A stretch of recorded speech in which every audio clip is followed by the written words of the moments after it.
The new year is approaching, so a lot of us are thinking about resolutions for 2020, or in fact, the whole decade ahead of us. I have bad news for you. New Year's resolutions don't work. Let me tell you what works though, so that you can start this new decade on a strong note.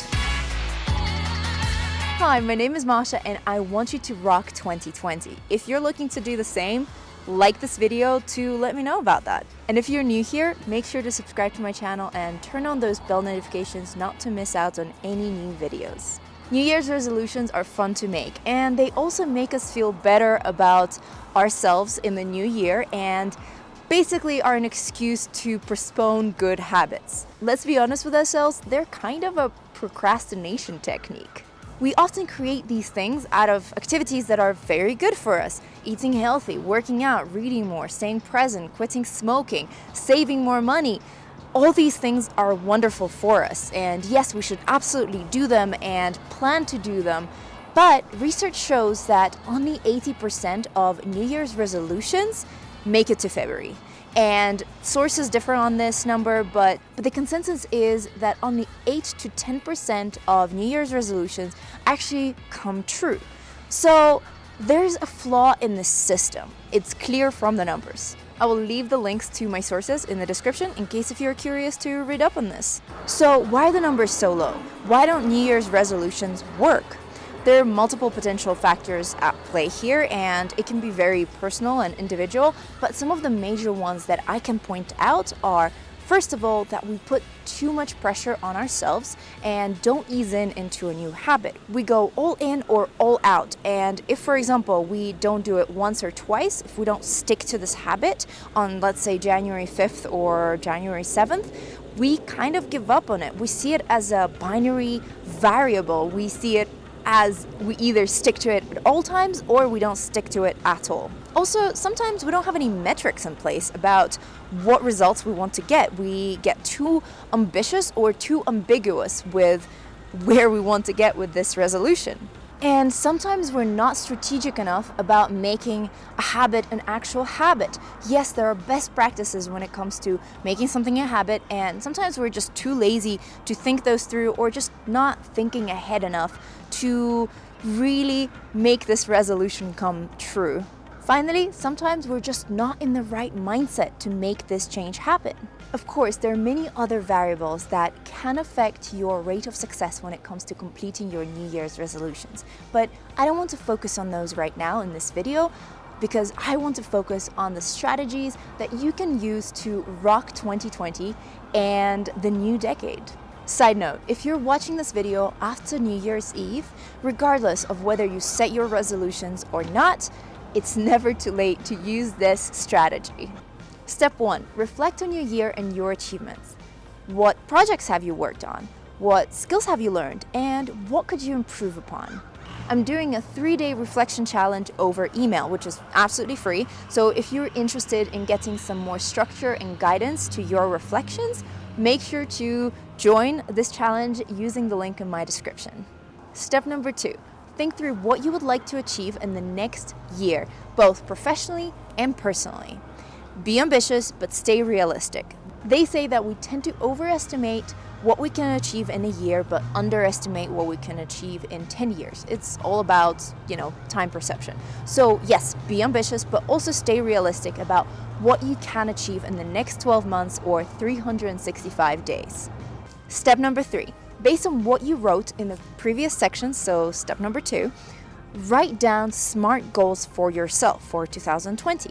And if you'd like to learn more about how to set SMART goals, watch my video on how to define what success means to you, which will be linked in the description, and also if you're watching this on YouTube, here.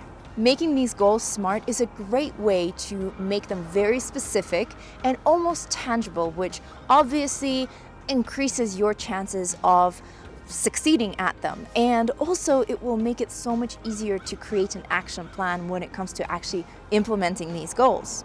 Step number 4. It's very likely that some of the goals that you have set for yourself in step 3 require you to create a habit.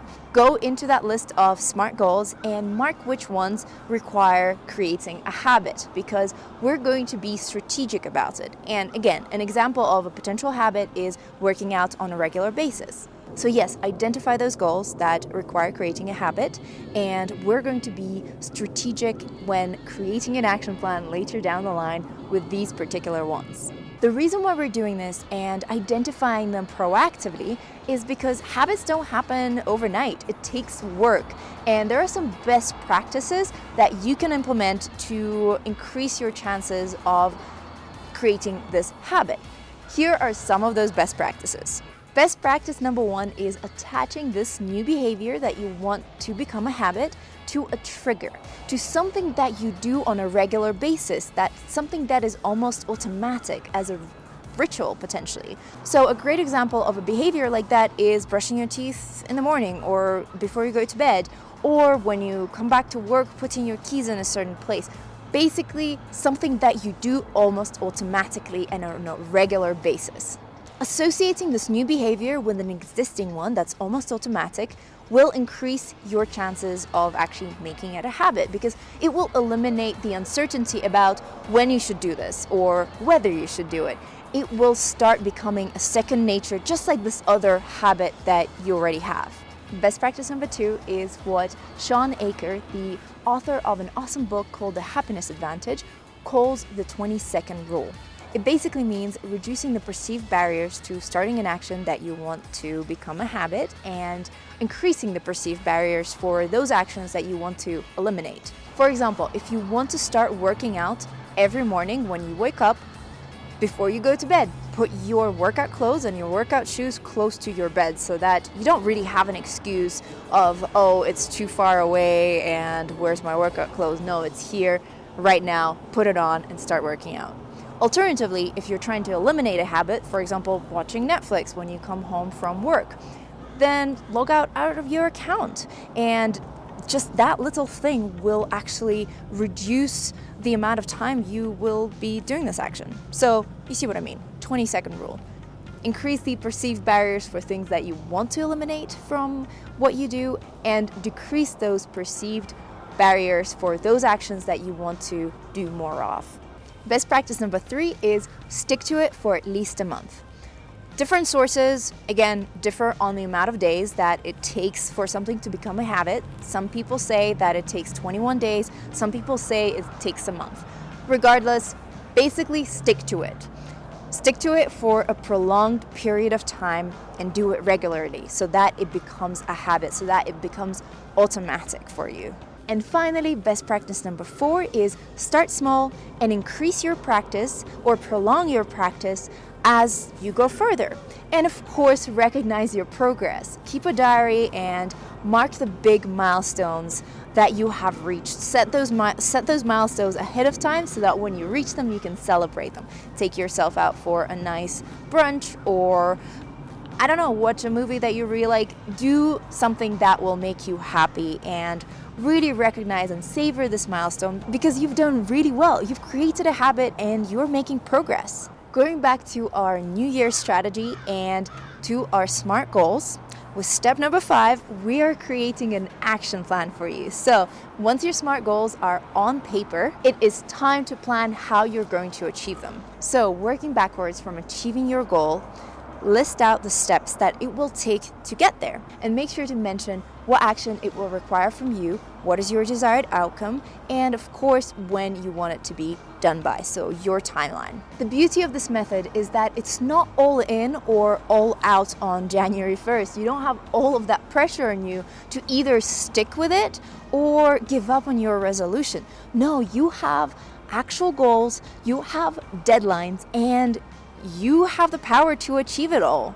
And you don't have to have that excuse at the back of your head that if you didn't stick to it today, it's all done. It's not binary. It is goals, and it is achieving those goals for you in 2020. And of course, don't try to achieve everything at once. Start with one goal in January and add on as you go along and as the year progresses. And remember, we're being realistic about what you can achieve in the next 12 months. So make sure that your goals are realistic. And the final step, step number 6, is changing your mindset. Get excited about this new year, about the opportunity to make these goals a reality and to start acting on them. You can do this, and it's all up to you and no one else. You're in control of how you're going to spend your time in this new coming year, and everything else is excuses. If it is a priority, you will find time for it. And if you didn't find time for it, you didn't prioritize it. I hope this method sets you up for a great 2020. Join me in my 3-day reflection challenge using the link in my description. And if you're curious to see what it looks like, I'll be posting my responses on my Instagram, so you can go there and have a sneak peek. And if you're watching this after New Year's Eve, remember that it's never too late to set your goals, because we're not all in or all out here. It's not binary. So set your goals now. Let me know what goals you've set for yourself for 2020 in the comments, and like this video if you've enjoyed it.